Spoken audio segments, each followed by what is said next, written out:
Étienne Chouard. Alors, on a fait Soral, on a fait Francis Cousin et là, aujourd'hui, on va faire Étienne Chouard. D'ailleurs, j'ai introduit en écran double, ce qui est assez rare, donc je vais quand même te t'invisibiliser parce que c'est ma chaîne, c'est pas la tienne, Chris, donc je t'invisibilise un peu et Pas voilà, encore. on va parler d'Étienne Chouard aujourd'hui. Pourquoi? Parce qu'il y a eu un débat, discussion entre, Yoann, du Canard Réfractaire et Étienne Chouard sur la chaîne d'Idriss Aberkane. Donc on va parler de tout ça, parce que ça m'a fait repenser un peu aux théories, d'Étienne Chouard, théories, que, je connais bien. Je pense que Chris aussi, je pense que beaucoup de gens connaissent bien parce que c'était un des pionniers, de la gauche, internet. Je sais pas s'il disait de gauche, mais qui était pas mal suivi à gauche et puis après pas mal dans les sphères confuses, dissidentes, jusqu'à, terminer, avec, une histoire où il avait dit, je crois, en gros, il avait posé la question, sur, sur la Shoah, sur les chambres à gaz, un truc comme ça et puis il avait dit que voilà, que lui, il savait pas et tout. Il était dans une posture du doute un peu bizarre, un peu en mode, «Moi, je suis pas, expert donc voilà, je peux pas trop Ouais, vous mais dire», ce qui est un peu désastreux parce que moi, je suis pas expert de la Terre, je suis pas capable, je pense, de vous prouver que la Terre est ronde. J'ai pas besoin d'être expert du truc, pour croire en ça et savoir que c'est vrai, tu vois? Tout comme le baptême de Clovis, j'y crois, tu vois? J'ai pas besoin d'être expert d'histoire pour croire au baptême de Clovis et pourtant j'ai pas de preuves, en fait. À part le fait que tout le monde en parle et qu'à part si je vis dans un complot géant, si tous les historiens disent que c'est vrai, ça a l'air d'être plutôt vrai. Mais bref, lui, il s'était retrouvé dans une posture un peu bizarre comme ça, presque un peu de sceptique, en mode, je ne sais pas et alors que je suis pas persuadé qu'il soit je pense pas qu'il soit négationniste, hein, clairement, non, mais Étienne c'est Chouard. Bah, je pense qu'il s'est retrouvé, avoir des postures bizarres et du coup à être, encore plus, cancel qu'il ne l'était pour ses proximités avec la dissidence. Enfin bref, on va parler un peu des postures et surtout des théories d'Étienne Chouard aujourd'hui avec Chris parce que ça nous intéresse et ça m'a rappelé à quel point bah, ces théories avaient marqué une époque et à quel point aujourd'hui je pense que enfin moi personnellement, je suis vraiment sorti de ces théories, et j'ai des vraies critiques par rapport à ça, quand bien même ça m'intéresse, hein, de pouvoir en discuter. Toi Chris, qu'est-ce que tu penses, d'Étienne Chouard? Est-ce que tu connais depuis un bail? Est-ce que tu connais déjà? salut, excuse-moi, je t'ai interrompu pendant que tu parlais parce que je croyais que tu me parlais. Ah non, non, mais en fait, Heu, je t'avais invisibilisé, je t'avais alors tu peux pas le mais voir, tu pouvais comme pas le savoir, mais je t'avais enlevé de l'écran voilà, et je mais parlais. que les gens sachent, je ne vois pas Padu pendant qu'il parle, voilà, c'est les mystères de la technique donc c'est difficile de voir mais non, non, mais par rapport à ce que tu disais, oui, Chouard connaît bien et c'est devenu quand même quelqu'un d'important. Moi, c'est quelqu'un qui m'a jamais trop intéressé, mais alors vraiment. Parce que je l'ai connu, moi j c'est vraiment j'ai une période où j'ai commencé la politique, heu, quelques années avant le référendum de 2005. Je suis assez vieux, hein, maintenant, donc et c'est Tu un peu là que 68 ans toi? c'est ça. Mais bah, c'est vraiment c'est là qu'il est apparu avec bah, ça a été quand même une vraie période de le traité constitutionnel. Il y a des gens on va être en 2025, donc on va fêter les 20 ans de cette escroquerie, démocratique, Pour ceux mais qui ne savent pas, Chouard s'était positionné pour le non, il avait c'est fait ça, une campagne pour le non. voilà et c'était vraiment un phénomène quand on parle de la période de confusion, ou de on va dire de perte d'hégémonie de l'axe gauche-droite, avant la moïsation. Hem, il faut vraiment mettre cet événement là-dedans. Il y a eu 2002, Le Pen au second tour et ensuite il y a eu 2005, ce fameux non que personne n'avait vu venir et avec quelque chose qui un peu pouvait annoncer les gilets jaunes quelques années avant, c'est-à-dire une espèce d'effusion. Tout le monde pensait que ce serait, toute la on va dire la partie, classe intermédiaire supérieure pensait que ça serait un sujet qui ne concernerait pas, le peuple et cetera et en fait, on a vu, beaucoup de gens s'intéresser au sujet, essayer de comprendre et donc, bah, de fait, comme c'était un traité constitutionnel, retrouver les logiques constituantes et dans l'histoire de France, bah, c'est pas neutre, hein, parce que, bah, la constituante, c'est quand même, un des événements fondateurs de la période moderne française, de la République, de la Révolution française.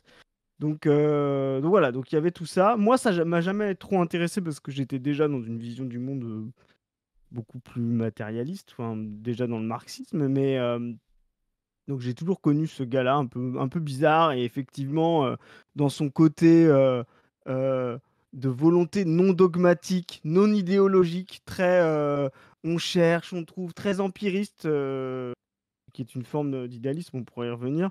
Bah, il est allé jusqu'au scepticisme radical, le relativisme et tout, et sur les chambres à gaz, bah, il a voulu rester là-dessus. Bon, pour moi, c'est assez catastrophique. Ce qui est intéressant, c'est que c'est quand même devenu quelqu'un d'important, parce qu'il a quand même eu un personnage dans la série Baron Noir, si les gens ont vu la série Baron Noir.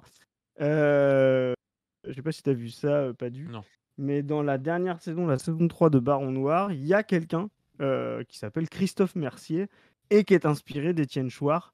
Bah, regardez Baron Noir, c'est une série assez sympa à regarder, même si c'est écrit par des. C'est plutôt une série conservatrice parce que c'est plutôt écrit par des types plus ou moins proches. Le personnage principal est plus ou moins proche d'une espèce de.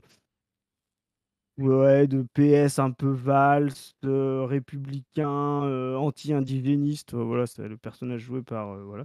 Mais il y a un personnage, le personnage, enfin, je parlais du personnage principal joué par Cadmerade, mais il y a un personnage, important dans la dernière saison, la saison 3, qui est vraiment, inspiré d'Étienne Chouard, avec le tirage au sort, machin, et cetera. Donc comme quoi il a marqué quand même la vie politique, et intellectuelle française de ces 20 dernières années.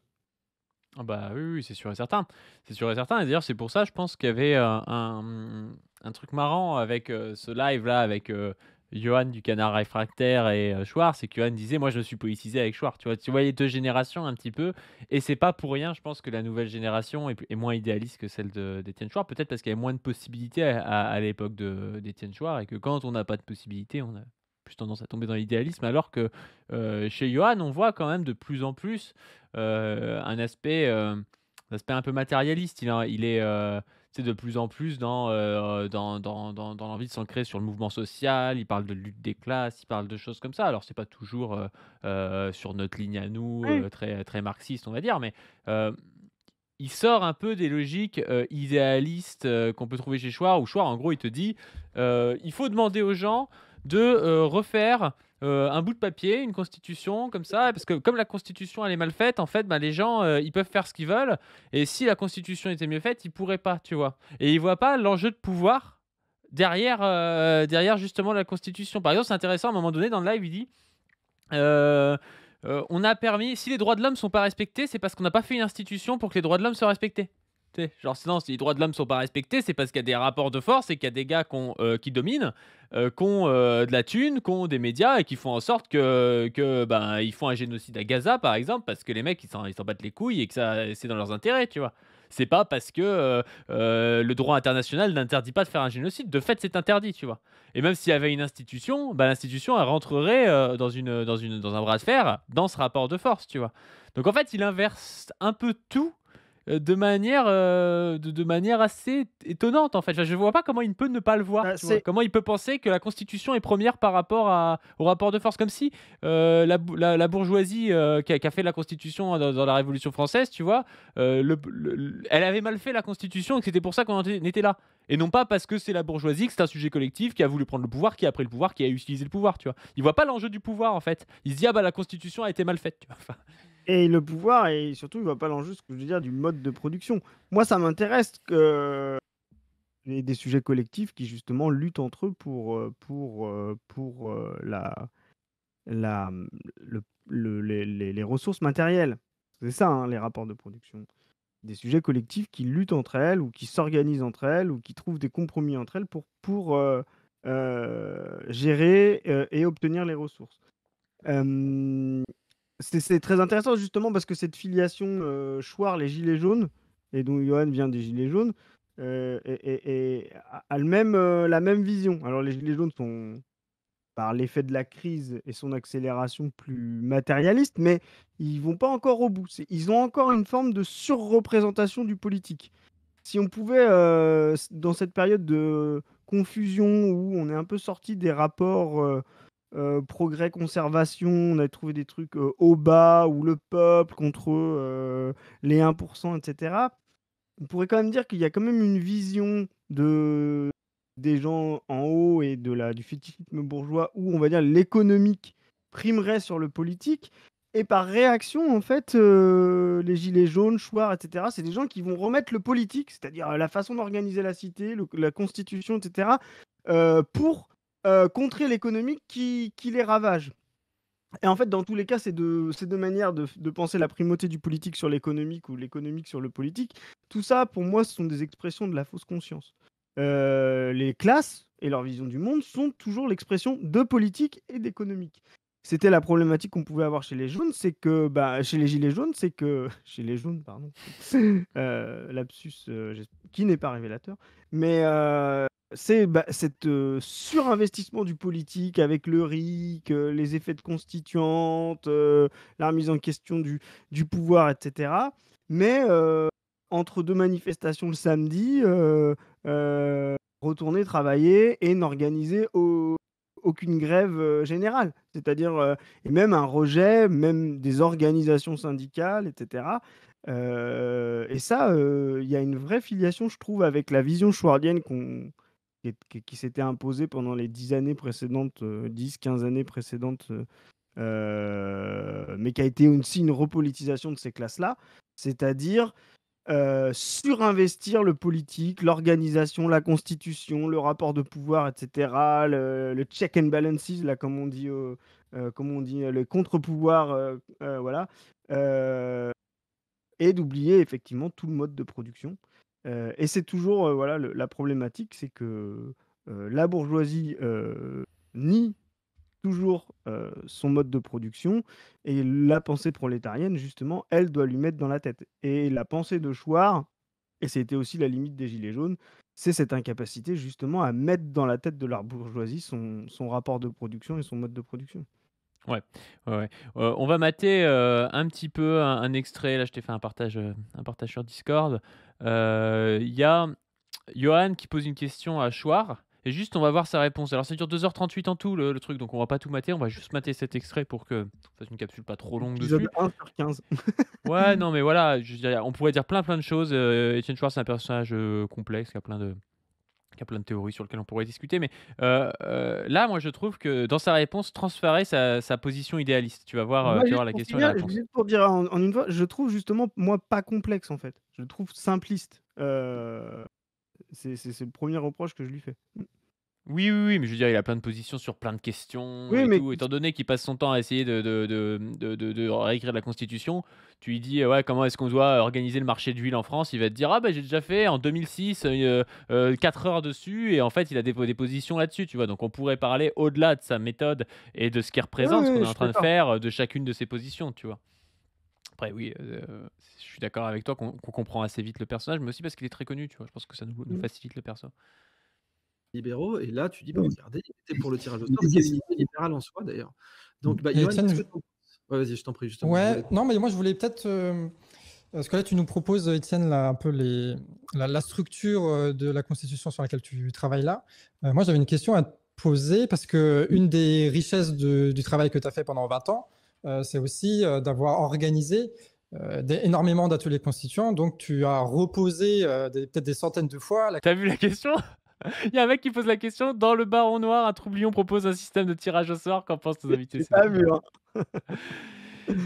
Donc on va regarder ce qu'il nous explique, Canard, et la question qu'il pose à Chouard, et vous allez voir sa réponse. questions médiatiques à des gens autour d'une table. Mmh. Moi, je voulais savoir, est-ce que globalement, les solutions qu'écrivent les gens quand ils sont en atelier constituant sont assez similaires? Et Oui. est-ce que tu vois des changements en fonction de la situation? C'est-à-dire, par exemple, quand on faisait en 2014 où il ne se passait rien, là, tu n'avais pas beaucoup, par exemple, d'idées neuves, où on passait par l'élection, un truc comme ça, parce qu'on n'avait pas beaucoup d'ambition. Et que quand on arrive avec le mouvement des Gilets jaunes, là, tout d'un coup, on se sent très fort parce que tu as un mouvement social qui nous emporte. Tout d'un coup, les perspectives changent. Et là, on se met à penser des choses un peu plus radicales sur le tirage au sort ou sur le contrôle des élus. Référendum d'initiative citoyenne. Donc là, bonne question. Johan dit: «Est-ce que la position des gens change selon l'historique?» Et on va voir la réponse de Chouard. Je trouve qu'il trahit, mais pas forcément. Moi, je suis pas là pour défoncer Chouard, hein. C'est pas quelqu'un que je trouve particulièrement gênant ou particulièrement dangereux, même, hein.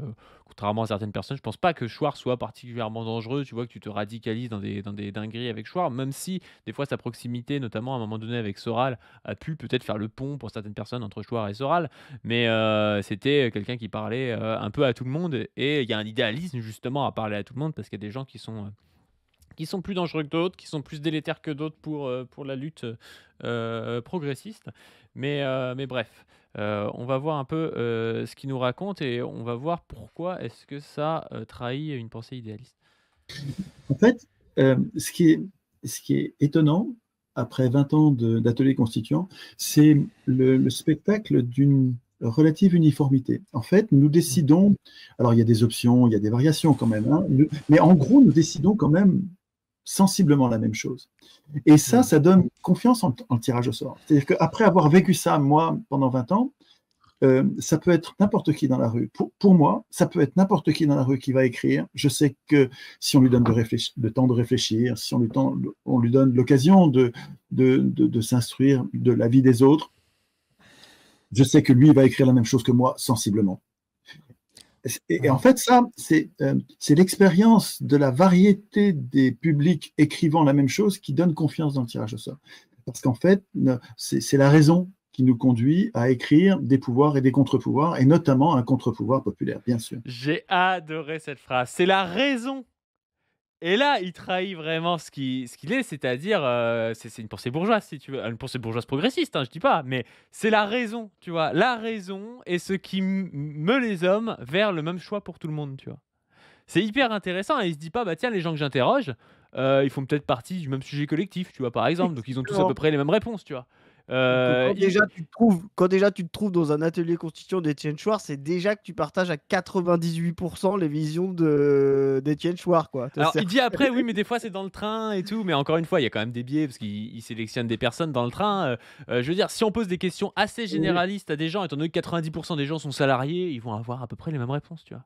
Mais il se dit pas que c'est parce qu'ils partagent des choses. Il dit non, c'est la raison, c'est parce que c'est un peu c'est un peu l'inverse du réel. Là, c'est pas le réel, là, c'est la raison, tu vois. C'est parce qu'ils sont d'accord et que c'est vrai. Tu l'aurais fait en 1330 à demander son avis à un type qui est un noble, un type qui est un bourgeois, un type qui est du clergé, un type qui est du bas tiers, tu vois, eh ben, ils auraient sûrement pas eu les mêmes envies de constitution, tu vois. Et puis c'est surtout que c'est très idéaliste parce que quand tu fais ça, ça n'engage à rien. C'est ça Mais qu'il bien sûr. faut poser comme question. C'est que quand tu te mets autour d'une table en disant on va rédiger la meilleure constitution et que tu te poses jamais la question de comment tu vas l'imposer à certains qui n'en voudront pas. Parce qu'à chaque fois, tu vois, ils te disent, à chaque fois que j'interroge des personnes dans mon quotidien, la raison fait qu'ils sont d'accord avec moi. On pourrait s'interroger le truc. Donc c'est que c'est vrai. Oui, mais en fait, ta constitution, elle veut s'attaquer ensuite aux banques, aux pétroliers, aux consortiums journalistiques. Comment tu vas imposer ça, tu vois? Et quand tu te poses jamais ces questions-là, et ensuite, bah, te dire, mais comment moi ça va m'impacter dans mon quotidien? Qu'est-ce que ça va changer dans mon rapport au travail, dans mon rapport à la société et tout? Bah oui, effectivement, tu es dans un rapport pas purement idéaliste de l'imaginaire. Voilà. Ça, c'est typiquement, en fait, on est sorti de la vision du monde et de la pensée de la transformation, qui est une praxis, hein, comme on dit toujours, c'est-à-dire qui essaye toujours de s'élever de l'abstrait au concret. Là, c'est des gens qui restent dans le niveau abstrait. Ils ne testent jamais la faisabilité, l'efficience, la performance concrète de leurs abstractions. Ils restent à ce niveau d'abstraction. Et donc, de fait, bah, et oui, quand tu fais une abstraction, bah, tout le monde peut s'y joindre parce que justement, elle ne met pas en œuvre des rapports de production, des rapports d'exploitation, des rapports de hiérarchie entre les gens. Et en vrai, je pense, en fait, en réécoutant ça, ça m'a fait penser à des pensées d'auteurs libéraux progressistes comme John Rawls, comme Habermas, tu vois. C'est un peu ça. Pour mentir à des gens comme Thomas More, en fait, quand on dit quand on dit que Étienne Chouard il est idéaliste, c'est marrant parce qu'il recouvre les deux qualificatifs. C'est-à-dire, nous, la façon dont on l'utilise de manière philosophique et tout. Et lui, il est idéaliste aussi dans le sens, tu sais, commun du terme. il crée une utopie, tu vois, c'est-à-dire qu'il il Ah il oui, est un oui, peu oui. rêveur, tu vois, et Schwartz, c'est marrant, c'est qu'il a il a ce double idéalisme, l'idéalisme philosophique et l'idéalisme du sens commun. C'est un doux rêveur, quoi. Et ça m'a fait marrer, ouais. Il y a exactement ça, c'est le côté un peu utopique, mais qui me gêne pas forcément, mais ça m'a fait marrer pendant le live. À un moment donné, Johan, il dit un truc. Il dit, ouais, je crois qu'il dit, faudrait qu'on puisse saisir les journalistes comme on saisit un procureur, tu vois. Et là, t'as Schwartz qui note, qui dit ah oui, c'est pas bête. Genre, tu vois qu'il est en train de se créer un monde fantaisiste dans lequel on pourrait saisir un journaliste, genre pour le mettre sur une affaire et tout. Et ça me fait trop marrer, tu vois. Enfin, mais ça, pour le coup, c'est pas forcément négatif, je trouve, qui arrive à se projeter dans une société Non, future. Ça non, permet de non, mettre en mais action, de faire penser. Pourquoi pas, tu vois. On pourrait être dans un monde où on peut saisir un journaliste pour le mettre sur une affaire. Ce serait pas forcément déconnant. Hein. Ce serait pas forcément déconnant. Mais oui, moi je te parlais d'Habermas et de Rawls. oui, oui. Parce qu'il y a ce côté-là, tu vois, il y a ce côté, chez Habermas, il y a le côté voile d'ignorance, c'est-à-dire chaque individu qui repenserait la société, la repenserait de la meilleure façon possible s'il ne sait pas dans quel endroit il serait dans la société. Sauf qu'en fait, tu arrives avec tes valeurs, tes préjugés, tes préconçus, donc évidemment, c'est hyper abstrait comme truc. Et chez Habermas, il y a un truc Ouais. un peu aussi, il y a l'agir communicationnel, c'est ce côté, on va faire une discussion entre tout le monde, et si la discussion a des bonnes règles et est bien réglée, on va obtenir un compromis. C'est la pensée du PS, tu vois. On va obtenir un compromis qui sera le meilleur pour tout le monde. Tu vois, sauf qu'en fait, le compromis, déjà dans la société, il y a des gens qui n'ont pas la capacité à conceptualiser certaines choses. Ça, il y avait une bonne critique d'Habermas sur ça qui disait, tu sais, dans les années 60 ou 70, le terme harcèlement sexuel au travail, ça n'existait pas, tu vois.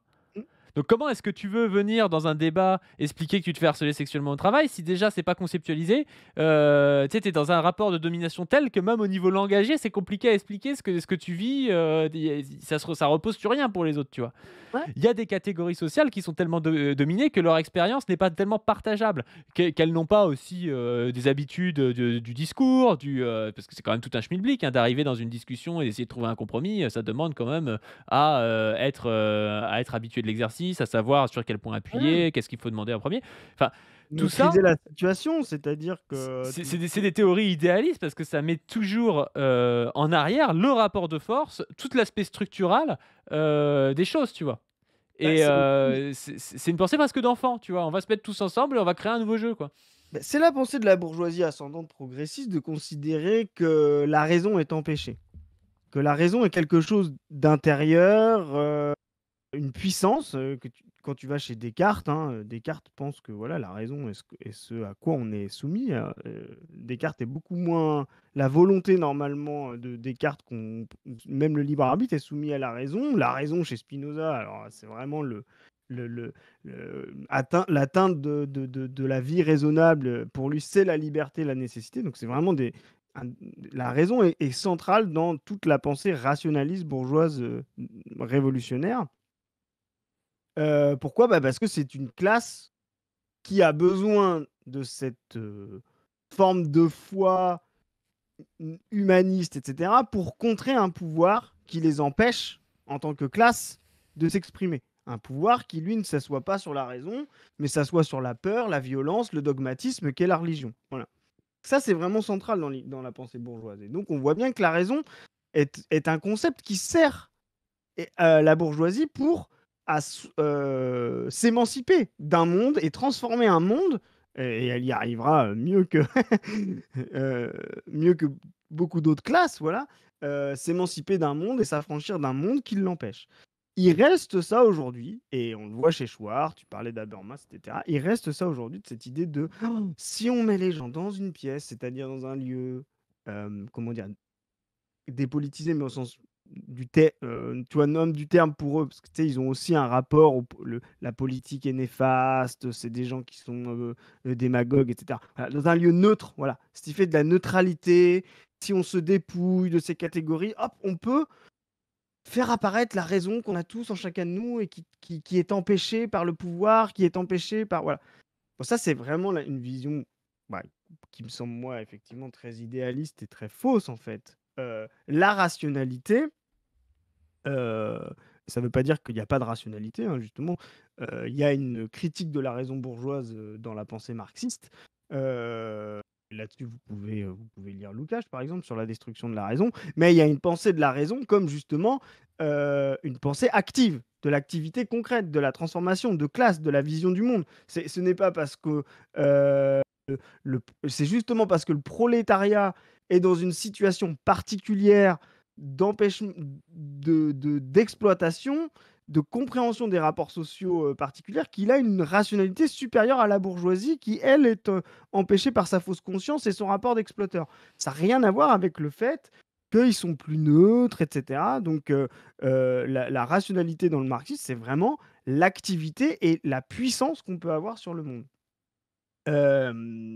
Et donc là, on s'oppose à deux visions, c'est-à-dire une vision où la rationalité est un effet de la pratique collective, ça c'est le marxisme, et la raison est un effet intérieur à chacun des individus, libres, autonomes, etc. Et ça, c'est vraiment la pensée bourgeoise. C'est vraiment deux options différentes, et on voit vraiment qu'Étienne Chouard est dans la seconde. Dans la seconde au sens de mon énumération et dans la première au sens historique, c'est-à-dire celle de la bourgeoisie. C'est ce qui est très intéressant, c'est moi, il m'apparaît comme quelqu'un de particulièrement paradoxal, parce que si tu veux, il a une pensée bourgeoise, tout en disant la Révolution française a été récupérée par la bourgeoisie, tu vois, et il a ce côté c'est presque un peu tragique, tu vois, genre il pense qu'avec des catégories bourgeoises. Il aurait aimé, en fait, enfin, on a l'impression chez lui que la Révolution française aurait pu être différente, tu vois. Qu'en s'appuyant sur la bourgeoisie, si les gens avaient vraiment parlé et qu'il n'y avait pas des méchants dominants qui étaient venus un petit peu tout magouiller, on serait arrivé à une vraie bonne constitution humaniste. Tu vois, c'est assez étonnant. Mais en plus, c'est intéressant. Pour ça, justement, c'est intéressant parce que justement, la Révolution française est une tragédie. Elle a été plus loin, mais ensuite elle a été avortée dans la République, dans 1791, la Constitution de l'an 2. Enfin, on n'est pas du tout dans la révolution bourgeoise, on va dire, de compromis entre les classes anglaises, tu vois. La Révolution française est postérieure à la Révolution anglaise de près de 100 ans. Et elle a un côté presque sublime, c'est-à-dire qu'elle va jusqu'à commencer à remettre en question même le mode de production, c'est-à-dire oui, le comité de salut public, ensuite on aura Babeuf, etc. C'est pour ça que la Révolution française est autant un grand moment que quelque chose de tragique, là où elle est beaucoup plus mesurée en Angleterre, etc. Pourquoi elle est tragique? Parce que la République, dès et Chouard vient de ça, a promis quelque chose qui pourrait ressembler à l'égalité au-delà du formel, au-delà du droit, c'est-à-dire concrète. Quand elle a commencé à penser l'économie, et ça, on a vu que ça a été des luttes internes à la bourgeoisie, et ça a été tellement effrayant d'ailleurs, que paradoxalement, là où le compromis de la monarchie constitutionnelle anglaise s'est installé de manière pérenne sur plusieurs siècles sans vraiment trop d'à-coups, tu vois, la suite de la Révolution française a été une forme d'avance-recul, etc. C'est-à-dire que là où le mode normal de la bourgeoisie, c'est soit la République bourgeoise, soit la monarchie bourgeoise comme on a dans tous les autres, voilà.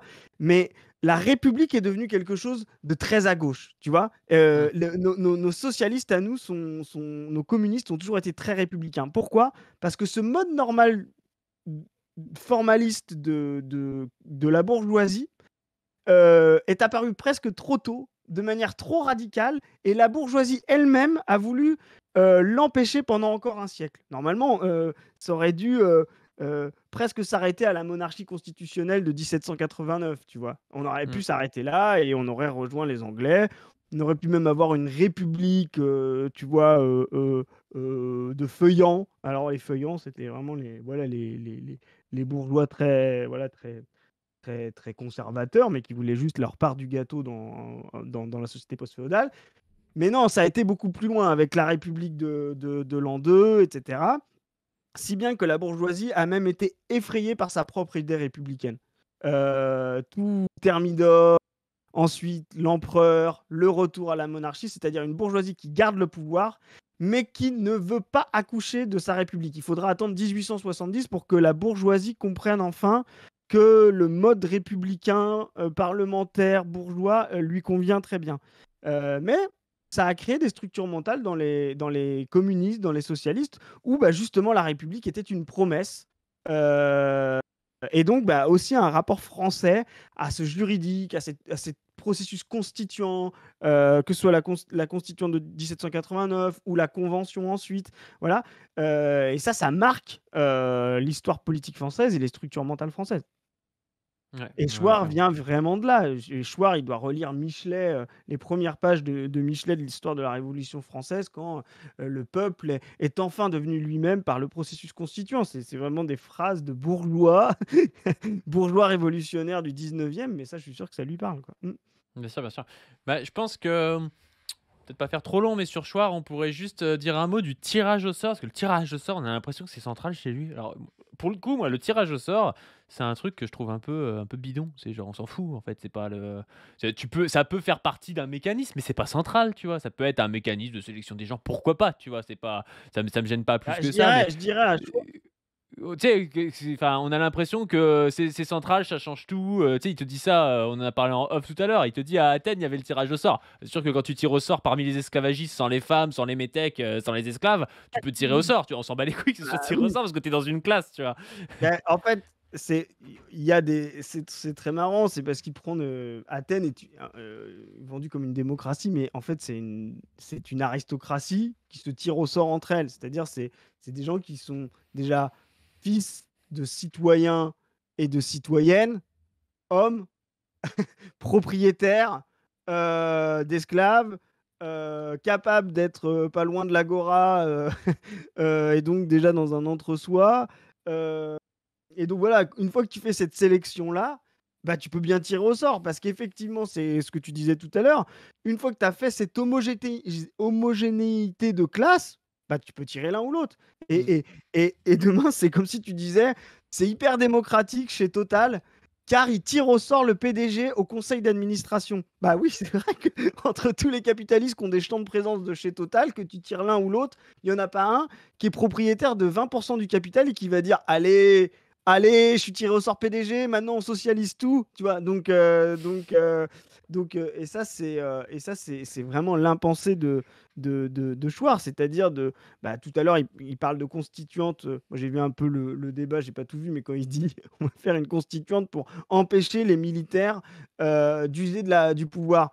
Mais justement, le problème des coups d'État militaires, etc., c'est pas qu'il n'y ait pas de constituante, c'est que c'est eux qui détiennent les armes à 100% de leur temps. Tu vois, c'est-à-dire que quand tu fais une division du travail et que tu confies à certaines personnes au quotidien la force, les armes, etc., parce que tu es dans une structuration hyper spécialisante, etc., due au capitalisme et à ses nécessités productives et tout, il y a des gens qui sont spécialisés en militaire. À un moment donné, ça veut dire que ces gens-là ont l'armée. Voilà. Et t'as beau leur dire non, il y a une constitution qui t'empêche de ci ou de ça, d'accord. Et si demain ils veulent rouler dessus avec leur char Leclerc, ils le feront. De Gaulle est revenu en 58 au pouvoir par l'armée et la force contre la constituante, contre la constitution de la 4e République. Tous les coups d'État militaires se font contre les constitutions. Et ça, c'est vraiment c'est un rapport, mais vraiment, il me fait penser, moi, à quelqu'un d'autre qui est un peu parallèle à lui, qui est Asselineau. Tu sais, cette espèce de gens qui considèrent que le droit est au-dessus de tout. Tu sais, Asselineau, c'était le gars qui Oui, disait, c'est légaliste. Ouais. tu vois, c'est ultra légaliste. Article 50, on sort et tout, tu vois, de l'Union européenne. Et c'est aussi une vision qui est très empêchante, tu vois, que les souverainistes peuvent avoir, etc., en disant, mais attendez, l'Europe nous empêche parce qu'avec les lois européennes, non, en fait, il y a des forces, des rapports de force, et l'armée ne se soumet à une constituante que quand elle va dans ses intérêts. Quand elle ne remet pas en question son pouvoir, ses prérogatives, etc. Quand elle commence à se sentir mise en question, Et typiquement, la guerre d'Algérie, c'était ça, hein. C'était une armée puissante dans les colonies, dans les départements à l'époque africains, Bien sûr. colonialistes, à qui justement la lutte d'indépendantistes allait faire du mal. Et Mm. que voilà. Mais tu vois, pour faire le lien avec la capsule sur Soral, bah, j'ai envie de dire, tu vois, à Chouard et à ceux qui suivent Chouard, entre quelqu'un qui pense la classe comme Kluskar, tu vois, entre le Parlement du travailleur collectif et tirer au sort au pif dans le peuple, évidemment qu'il en sortira quelque chose de plus progressif si tu prends progressif si tu prends les travailleurs, tu vois. Exactement. Et c'est ça l'impensé, mais c'est un truc très bourgeois, c'est de penser, tu sais, il y a la raison, il y a la raison du peuple, le contrat social, un petit peu, tu sais, une espèce d'unification du peuple, mais qui souvent est une douille pour unifier derrière la bourgeoisie le reste du peuple en disant que la bourgeoisie et les droits de l'homme représentent le droit de tout le monde, alors ça représente souvent les droits plutôt de la bourgeoisie.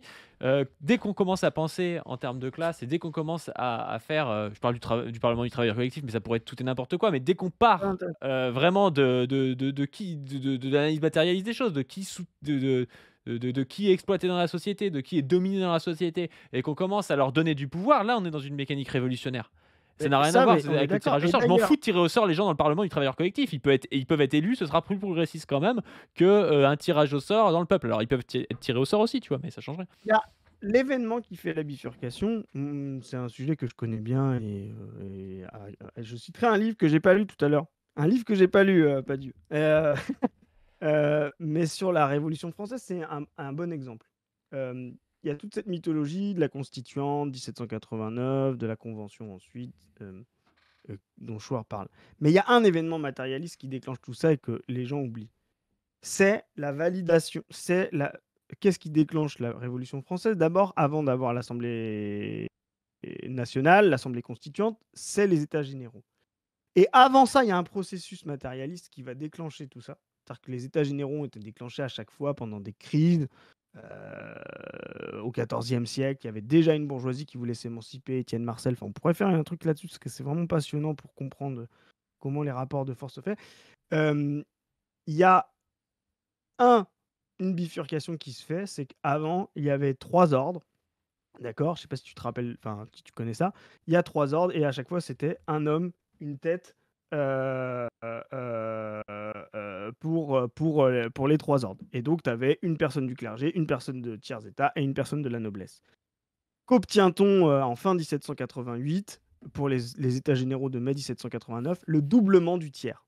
Le doublement du tiers. De faire en sorte que, parce que le tiers est plus puissant, plus représentatif, il va peser 2 voix pendant que la noblesse et le clergé n'en pèseront qu'une. C'est-à-dire qu'ils sont à 50-50 quand les deux font union. Et bien là, on a un processus matérialiste. Là, on a justement fait en sorte que les États généraux, qui étaient l'empêchement du tiers, qui était pourtant beaucoup plus massif, deviennent représentatifs du tiers. Et donc, la bourgeoisie peut s'infiltrer là-dedans, la bourgeoisie, et puis le bas tiers, le haut tiers, etc., mais devient plus massif. Et bien, le processus matérialiste, paradoxalement, ce n'est pas la constituante, qui est un processus beaucoup plus idéaliste, parce que du coup, tu mets une tête, une voix, etc. Là, le déclenchement, c'est justement d'avoir démarré un parlement beaucoup plus représentatif des forces productives de ce pays. Et bien, Bien comme sûr. tu l'as dit, les états généraux du parlement, du travailleur collectif, demain, c'est de dire, on repense une constitution, peu importe ce qui va se passer, mais on va mettre 20% d'ouvriers, 25% d'employés, 20% des classes intermédiaires, je vous invite à lire le graphique, etc., dans ce Parlement. Et la bourgeoisie, les libéraux, etc., qui représentent aujourd'hui la majorité de l'Assemblée nationale, etc., ne pèseront que ce qui pèse réellement dans la société. Et ben voilà, ça c'est un processus matérialiste, c'est justement les États généraux représentatifs des forces productives. Et À la après, limite, on peut tirer au sort dans les classes si ça fait plaisir à Étienne Chouard. Moi, je exactement, suis on d'accord, ça me tire au gêne sort dans pas. les classes. Mais à la C'est peut-être fin, même mieux que l'élection, hein, je suis d'accord voilà, avec lui. L'élection a t'as des biais 1000 et tout. t'as 1000 personnes, mais dans ces 1000 personnes, tu sais que tu as la bonne proportion des gens qui sont en bas à gauche dans le graphique, ce que tu n'auras jamais par l'élection, ce que tu n'auras jamais par un homme, une voix, ce que tu auras. Voilà. Bien sûr, bien sûr. Bon, bah, nickel, nickel. Dites-moi ce que vous en pensez. Si vous voulez qu'on continue à en parler, on a fait qu'aborder le sujet, je pense. On pourrait même aller plus loin sur Chouard, mais ça fait une petite capsule de 40 minutes, c'est déjà cool. Une conclusion sur la Constitution, ne vous demandez pas ce qui est écrit dessus, demandez-vous comment a été fabriqué le papier. Ça vous en dira beaucoup plus. Yes, n'hésitez pas à donner sur le Tipeee, n'hésitez pas à vous abonner à cette chaîne, à la chaîne principale. au Twitter de Position Revue et puis allez lire Position Revue sur internet, l'Empire masculin, et allez voir les trucs sur le graphique, les vidéos sur le graphique, allez dans la playlist juste, graphique, c'est super. Juste un sujet, 30 secondes, parce que quand même, on m'a proposé un livre d'un camarade qui fait de l'histoire et qui est prof d'histoire dans Position, qui s'appelle Jean-Manuel Roubineau, Les cités grecques, et c'est une vraie critique justement de cette vision idéaliste du tirage au sort, etc., qu'on peut avoir et que Chouard partage, etc., si vous voulez vraiment comprendre ce que c'est la matérialité qui a permis de déboucher sur cette illusion de démocratie absolue. Voilà. Ouais, et bah très bien. Et bah sur ce, on vous dit à plus.